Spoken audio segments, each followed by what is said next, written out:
bitches and hoes. I'm back. I'll drop a player like it's nothing, it ain't working out. Now no debate up for discussion, bitch, I'm walking out. My time is money, I ain't loving, let you toast it out. Flip my weave and walk it out, look how I just bossed it out. Now come on baby, why you bugging, we can't talk it out. I keeps it moving, I ain't tripping, lost another spouse. I'm just a boss, it's in my blood, no I won't scream or shout. Grabbing my keys. What's up, y'all? I wanted to get up here and talk about this Chrisean and Blueface debacle. Listen, sis need help. Sis needs a lot of help. She acts out of rage because she can't control her emotions. That's partially, probably mostly due to her upbringing and her lack thereof of parents, if that means anything. What I saw on this show on Zeus Network was repulsive last night, and this is only episode 1. And you know what's so messed up about all this? I feel like, it's one thing, and it ain't just one thing. Let me rephrase that. We already selling our souls to the VH1s, Love and Hip Hops, and to even the Real Housewives franchise, and demeaning and degrading ourselves just to be in proximity to fame or whatever it is that we're seeking. Because a lot of times the paychecks aren't even worth the things that you're putting out there about yourself. But for people who look like us, and I'm speaking of the guy who owns the Zeus Network, I saw him on a Fox Soul interview where he was saying, well, this isn't the only type of shows we have, when he was speaking of Bad Boys LA or even Bad Girls Club or whatever, or Baddies South or whatever it was. But he was trying to say, hey, we have way more other shows that do very well, but these aren't the ones that are promoted. The ones that are promoted are this, right? What I saw on this show last night was repulsive, and I am of the belief that Chrisean needs help. I know Chrisean is just as abusive as Blueface. They round there beating each other up, tearing each other down, and I believe that they both need help, because think about it, Blueface ain't come from no doggone good upbringing. He all jacked up too. I just feel like this show is a PSA. And I also noticed this too. Blueface is smart. He's playing the role down as if she's the only aggressor and he's just being abused. Look at how he is in interviews. Look at how he's like doing the whole wink your eyes or blink your eyes if you're in need of help, or him just playing the submissive role to, or to her in public and let her turn up. And listen, don't get me wrong. I believe that she is turning up on him and beating his ass. I believe that without a doubt. But I don't believe it's not reciprocated. I believe he's doing the same. But in the public, because he's the man, he's already or always going to be viewed as the aggressor. What he's doing is reversing it to make it seem like she's the aggressor. When, in my opinion, and this is just me guessing, I'm going to assume they both are the aggressors. But just to recap the show for a little bit, I really didn't want to recap it. I just kind of want to touch on key points that I noticed in the show that I feel like needs to be addressed. And I feel like we need to have this discussion as Black women, as young Black women, older Black women, middle-aged Black women. We got to start taking accountability for our own, and responsibility, for our own images out here, right? So like when the episode opens up, they had a discussion on how they met. What I noticed in that was Blueface was that dude, but now she's the prize. Now she's the person that's forefront everybody want to talk to. Think about it. When Blueface, first came out, he had the Tatiana thing with Cardi. He had a couple other features with some other people. He was popping. You know what I mean? I always thought he was a horrible rapper. I'm gonna keep it 100. I thought he was worse than what we had in my day, which was Silk the Shocker. He was disgusting of a rapper, but hey, if you can make a hit and get Cardi on it, it is what it is. Another thing I noticed is she really thinks she got a good man. She said he got a good heart and he expects the best out of her. But what I noticed throughout the entire episode was he kept feeding you shots. And he was feeding you shots to let down your inhibitions, to let down your ways of defending yourself, meaning like not acting a damn fool. He kept feeding you shots so that you can do the most heinous and horrible things. And we're going to see that later on in the episode. But I was repulsed. Because see, Blueface is like one of those ignorant Black people, or ignorant people, period. They feel like abuse has to be physical all the time. But you're feeding this girl shots. I'm talking about like every time she says something, it's take a shot, take a shot, take a shot. You need a drink, take a shot, take a shot. And she's drinking these shots. And then as soon as something upsets her, she's turned up. But then he goes into victim mode. I just thought that was very it's giving Bill Cosby. I'm sorry. That's just what it's giving. That's just you know, my opinion. But he's playing it out for the cameras to make it seem like it's her, but it's both of y'all, Blueface. And I think that most people are gonna see that it's both of you. So her whole goal, she says, is to ball like him. And I just don't understand the tattoos, girl. The one on your neck. Listen, hindsight is 2020, and it's a mother effer.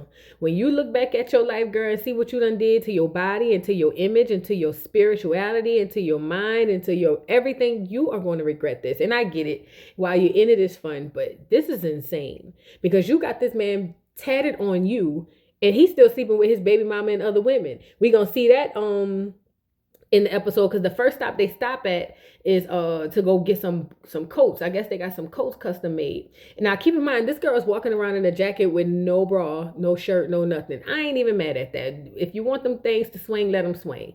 But I noticed that when she was trying on and off jackets, he wasn't even trying to cover her. Like, he didn't care that other men was in that store, and she was just like out.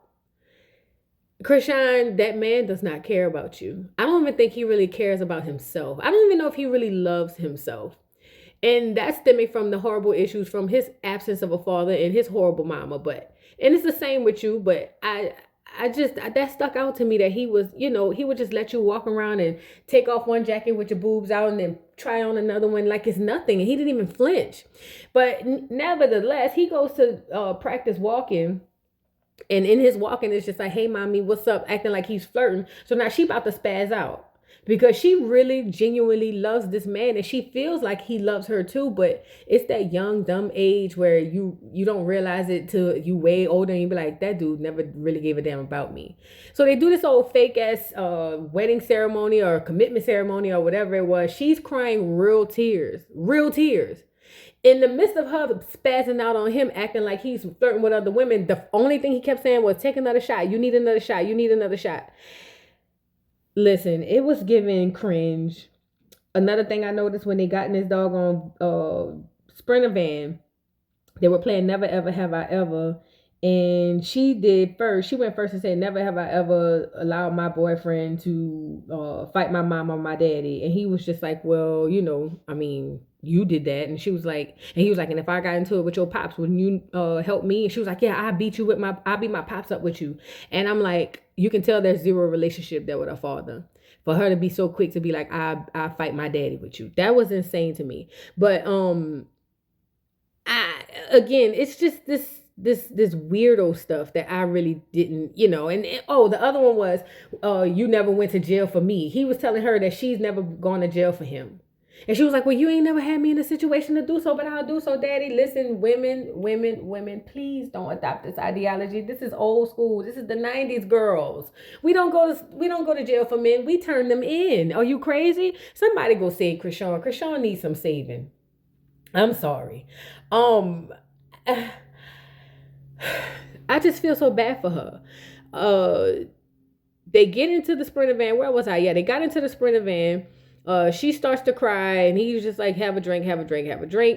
And she was like, you keep playing on me. You basically playing on me like I'm broke with bad punani, is what she's getting out of it. And she was just like, you know, you acting one way in front of the cameras that you're not behind the cameras. Girl, that's because he don't give a damn about you. He turns up like you turn up. Moving on, they wake up, and this girl is recorded, and you can go on Twitter. And what I was told, it was on her page and his page, but it don't matter. I seen it with my own two eyes. This girl wake up, put her head under the cover, as if she was gesturing fellatio to Blueface. And she really was, because he took her head and started pushing it down in there, and that's exactly what she was doing. I said, oh my God, we need an intervention. Girl. And then he looked into the camera and said, this is the first time Zeus ever seen porn. I was like, somebody save this girl. I don't know how much older he is to her, but he is clearly taking advantage of her because she's just doing whatever he wants. I don't understand. And again, I'm trying to put myself in the mind of someone who has no upbringing or very little upbringing, no guidance, no anything. And how would I be reacting to fame and you know, and all of this? Speaking of her reacting to fame, I really believe in my heart of hearts, he feels some type of way that she's the girl now. It's nobody cares about Blueface. It's always Chrisean. The dude at the coat shop said that. Listen, I know I told you that I was doing stuff for Blueface, but when I said it was Chrisean, everybody was saying Chrisean. He probably resents her for that. That's just my opinion. But they go on this doggone radio interview thing. They talk about her, I guess, athletic career that she had, and she's doing this podcast with Angela Yee, and I believe it was another podcast. But basically, the whole interview, he got his head down because she's shining. Everybody wants to know about Chrisean. Nobody wants to know about Blue. Girl, that is textbook definition of jealousy. I'm sorry. It just is what it is. I'm sorry.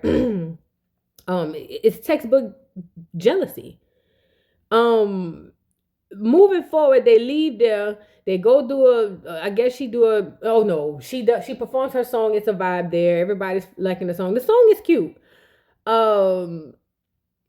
Moving forward, they leave and she wants to introduce her family so bad to her man. She wants to introduce her family to her man. So she calls her sister Tessa and asks why she ain't come out there. Tessa is like, look, girl, we've been here waiting on you. We gotta go. We got things to do. She starts to spaz out. That's the picture you see up here. She starts to spaz out and she was just like, no, bro, like I wanted to see y'all. Why can't y'all wait? Why can't y'all wait? In the midst of that, what does Blueface say? Take a shot. It's almost like he wants her to be in a bad space mentally. I don't get it. And then her sister then was like, listen, we ain't got time. We gotta go. So she was just like, yo, you need to really come here. You need to come here. I need to see y'all before I get on the plane. I'm sorry, I can't help it if I'm busy and I got planes to catch and all this other stuff going on. So somehow she ends up getting the sister to come out and see her, but the sister kind of got in a little Sprinter van for a minute, kind of was like real dry with Blue and was just like, I bet. So she leaves. Now her mom calls. Her mama called and she starts to cry for her mama and was just like, I came here for y'all, I wanted to meet y'all. And the mama was trying to talk to her saying basically, hey, it's not really how it works. Everything don't work on your time. She's wigging out. She just can't, process the feelings that her family is not there to greet her when she's ready for them to greet her. Whole time, Blueface is over there talking to the producers. You know what I mean? Like, yeah, man, you see how she is? She crazy, man. She wigging out, man. She wigging out. Keep in mind, he been telling her and feeding her doggone shots, the whole doggone thing. Yeah, you see, man, she crazy. She gets into a back and forth with her mom that I guess was just too much for her. She hangs up the phone and was like, I'm ready to go. Blue sitting there gaslighting, not really gaslighting, but kind of like annoying her and agitating her, like, oh no, you good. The girl jumps into a doggone van. It had to be belonging to one of the doggone production crew or somebody, and pulls off in the van. And when she does that, which keep in mind she's been drinking, she's irrational, she could go to jail. She can go to jail. Just because you're filming a reality show don't mean you can't go to jail. And his only response was, told y'all she crazy. You see how that girl is? She crazy. And it's so funny and it's so messed up, and not even funny in a comedy way, but it was so messed up because she's talking to her mama saying, y'all don't want to give Blue a chance, and this is what y'all doing to me. And the mama was like, girl, look, we don't give a damn about no Blue. That's what caused her to just react the way she's reacted.